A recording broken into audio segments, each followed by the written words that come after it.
বাবা সামনের ঈদ তোরা আমাদের বাড়িতে যাই করবি। দেখো আমি আমার মায়ের ইচ্ছাতে গ্রামের বাড়িতে যাব। আমি আমার বাবার সাথে কথা দিচ্ছি। কেমন আছো?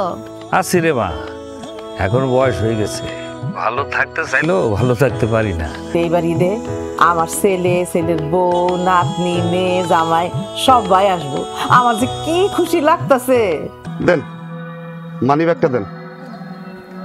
আমি বলছিলাম কি মা, এই জমি এভাবে একা না ফেলে রেখে আপনার ছেলে মেয়েকে ভাগ করে দিয়ে আপনি আমাদের সাথে চলুন।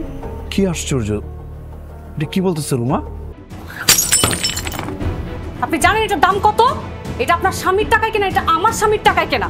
বৌমা তুমি মনে হয় ভুলে যাইতেছো, তোমার স্বামী আমার সন্তান। আমি যদি আমার মারে খুঁজে না পাই, তুই আমার সাথে কোনোদিন থাকতে পারবি না। ঝামেলা তো একটা রয়ে গেল। কোন ঝামেলাটা ভাবি? আরে বুঝেন না, আমাদের শাশুড়ি আম্মা যে যাও সে তো যাবে, আমি কি তাকে ধরে রাখতে পারবো নাকি?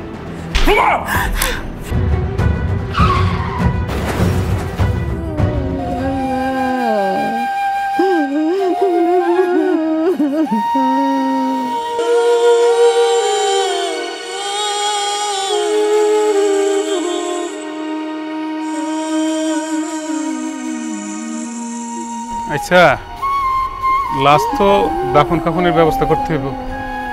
আমি যাই মসজিদের হুজুরে ডেকে নিই।